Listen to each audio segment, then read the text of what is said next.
ఓం శ్రీ మహాగణాధిపతియే నమః. ఓం శ్రీ గురుభ్యో నమః. ఓం శ్రీమాత్రే నమః. ఓం శ్రీ మహాపెరివా శరణం.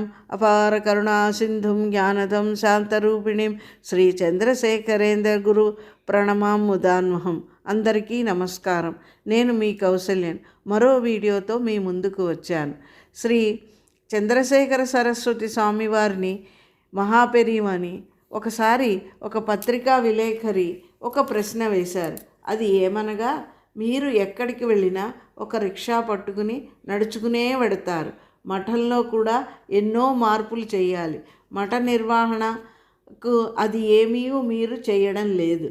విజ్ఞానం ఎంతో అభివృద్ధి చెందినది, కానీ మీరు పాతకాలం పద్ధతులే పాటిస్తారు అని ఆ ప్రశ్నకు మహాపెరివ ఇచ్చిన జవాబు వింటే చాలా ఆశ్చర్యం వేస్తుంది. మహాపెరివ అన్నారు, ఈ మఠం నేను స్థాపించినది కాదు, ఆదిశంకరాచార్యులచే స్థాపించబడి మఠ నిర్వహణ ఒక మఠాధిపతిగా ఇవ్వబడినది. అది మరొకరికి. ఇలా సంవత్సరాలుగా మఠ నిర్వహణ మారుతూ వచ్చింది. ఒక చైన్ సిస్టమ్గా, అనగా ఒక గొలుసు ఒకరి చేతుల నుంచి ఇంకొకరికి, ప్రతి గొలుసులోనూ ఎన్నో రింగులు ఉంటాయి. ఒక రింగు కనెక్షన్ వేరొక రింగుతో ఉంటుంది. దాన్ని మలుపులు తిప్పడం జరగదు. అలాగే నేను వేరొకరికి ఈ మఠం అధికారం ఇవ్వాలి. ఇందులో మార్పులు చేర్పులు చేయడం కుదరవు. ఎందుకని అంటే నేను ఈ మఠం స్థాపించలేదు అని జవాబు ఇచ్చారు. అందరూ ఆశ్చర్యపోయారు. వేరొకసారి ఇంకొక పత్రికా విలేకరి పెరివాని ఒక ప్రశ్న వేశారు. ఏమిటి అంటే, మీరు ఎప్పుడైనా ఈ పీఠాధిపతిగా ఉన్నానని దిగులు పడ్డారా అని. మహాపెరివ చాలా చిన్న వయసులో పీఠాధిపతి అయ్యి ఒక సన్యాసం జీవితం జీవించాల్సి వచ్చింది కదా. నిజంగా ఒక పీఠాధిపతిగా ఉండడం ఎంత కష్టం, ఎన్ని బాధ్యతలు, ఎంతమంది భక్తులు దర్శనానికి వచ్చి వారికి కష్టాలను చెప్పి దానికి నివర్తి అడుగుతారు.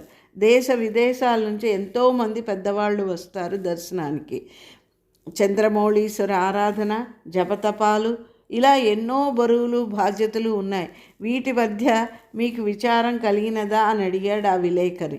దానికి మహాపెరివ చిరునవ్వుతో అన్నారు, గొప్ప జ్ఞానులు, వేద పండితులు, గొప్ప సాధనలు చేసిన వారిని చూస్తే నేను వారికి నమస్కారం చేయలేకపోతున్నాను అనే విచారం కలుగుతుంది. ఒక పీఠాధిపతికి భగవంతుడికి తప్పితే వేరెవరికి నమస్కారం చేయరాదు. అప్పుడు బాధ కలుగుతుంది. పెరివారు ఎంత గొప్ప జ్ఞాని, పెరివారికి ఉన్న సమయస్ఫూర్తి ఇంతని చెప్పలేము. ఇంకొకసారి వేరే ఒకరు అన్నారు, మీరు కొన్ని జీవిత సూత్రాలు చెప్పారు కదా, అవి కాఫీ తాగవద్దు, వరకట్నం తీసుకొనరాదు, త్రికాల సంధ్యావందనం మొదలగునవి. కానీ మీ భక్తులు కట్నం తీసుకుని శుభలేఖలో మీ పేరు వేస్తున్నారు. కాంచి పీఠాధిపతి శ్రీ చంద్రశేఖర సరస్వతి స్వామివారి అనుగ్రహంతో ఈ వివాహం జరుగుతుంది అని మీకు బాధ కానీ విచారం కానీ లేదా అని అడిగాడు ఆ పెద్ద మనిషి. దానికి మహాస్వామి అన్నారు, నా తపోశక్తి సరిపోలేదు అనుకుంటున్నాను, ఇంకా తపస్సు చేయాలి, జనంలో మార్పు కొరకు అన్నారు. ఎన్నడూ మహాస్వామి ఎదుట వారిని నిందించేటివారు కాదు. వారి తప్పులను చేసినా కూడా వారిని సరిదిద్దడానికి ప్రయత్నించేటివారు. ఒకసారి తనకి కైంకర్యం చేసేటి ఒక శిష్యుని పిలిచి, నీకు పలానా శిష్యుడు ఇల్లు తెలుసా అని అడిగారు. దానికి అతను తెలుసు, అతని ఇల్లు వరదరాజ పెరుమాళ్ గుడి వెనక సందులో ఉన్నది అని తెలిపాడు. అప్పుడు మహాస్వామి అన్నారు, నువ్వు ఒక పని చెయ్యి, 2 లీటర్ల కొబ్బరి నూనె పట్టుకుని అతని ఇంటికి వెళ్ళి ఇచ్చిరా. ఆ శిష్యుడికి ఏమీ అర్థం కాలేదు. పెరివా చెప్పినట్లే చేశాడు.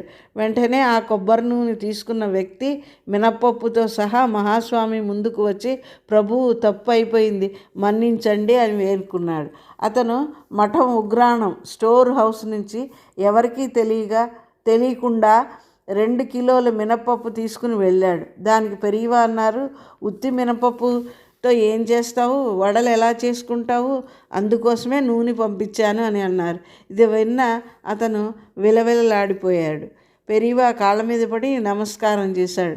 పెరివా మనుషుల్ని ఎలా సరిదిద్దుతారో కదా, మహాజ్ఞాని, ఆయనకి తెలియని విషయం అంటూ ఏమీ ఉండదు.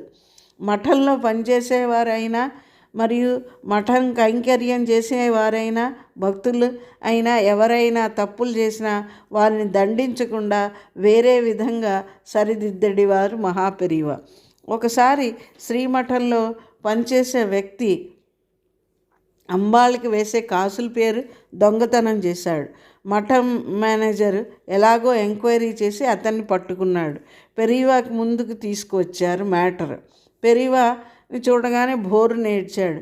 మఠం మేనేజర్ ఆ వ్యక్తిని పోలీసులకు పట్టిద్దామని కోపంగా అంటే పెరియవా ఆ వ్యక్తి వయసులో చిన్నవాడు, అతన్ని నమ్ముకున్న కుటుంబం ఉన్నది, అతని జీవితం పాడు చేయవద్దు అని చెప్పి ఆ వ్యక్తికి హితవు పలికి అతనిని ఊరికి పంపించండి అని అతనికి పంచా, కండువా, చీర, రవిక, రైలు ఛార్జీలు 50 రూపాయలు ఇచ్చి కుంకుమ కలకండు పెట్టి దాని మీద ఈ అమ్మవారి కాసుల పేరు కూడా ఇచ్చి బ్రతుకు తెరువు చూసుకో అని అనుగ్రహించి అతన్ని పంపించారు.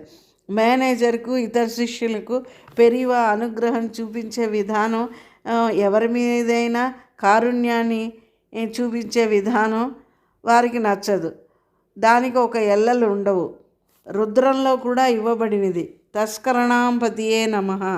ఆ ఈశ్వరుడు దొంగలైనా దొరలైనా ఎవరినైనా ఒకే విధంగా అనుగ్రహిస్తాడు. ఆ విధంగా పెరియవారు కూడా ఎవరిని నింద చేయరు, వారి లోపాలను సరిదిద్దడానికి ప్రయత్నిస్తారు.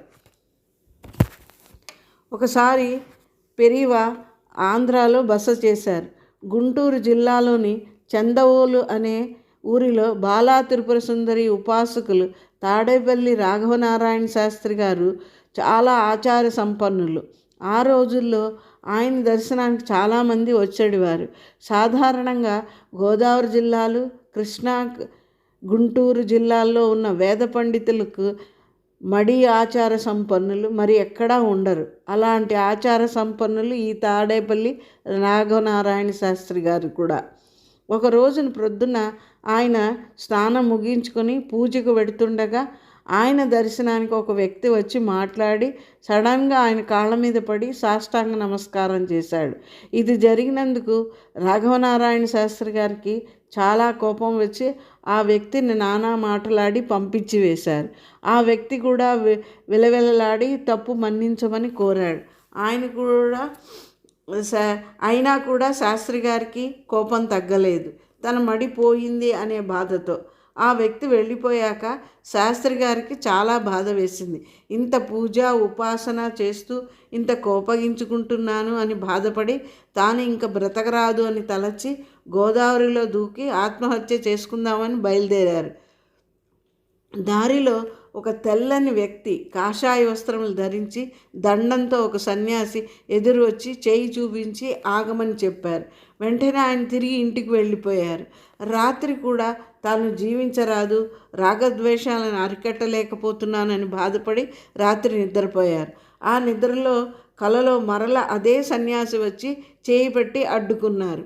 ఆయనకి ఎవరని అర్థం కాలేదు.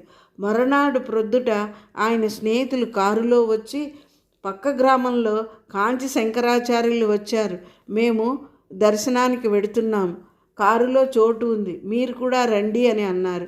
అది విన్న శాస్త్రి గారు సరేనని వారితో వెళ్ళారు. అక్కడ మహాపెరియవ ఉన్నారు.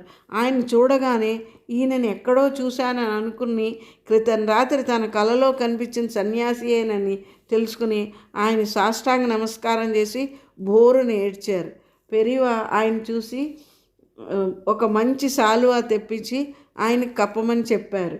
అది విన్న శాస్త్రి గారు దానికి తనకు అర్హత లేదు, రాగద్వేషాలు అణుచుకోలేకపోతున్నాను అని అంటే అది ఏమీ లేదు, నీలో ఏ లోపం లేదు అని ఆయన ఆ శాలువా కప్పమని ఆయనకు అనుగ్రహించారు. పెరియవ ఎవరైనా ఇంతకుముందు చూడని వారినైనా కూడా అనుగ్రహిస్తారు. ఆ తర్వాత ఈ శ్రీ రాఘవనారాయణ శాస్త్రి గారు ఎక్కడకు వెళ్ళినా ఆ శాలువాను ధరించేవారు. పెరియవ ఎంతమందిని ఇలా అనుగ్రహించారో కదా. హర హర శంకర, జై జై శంకర.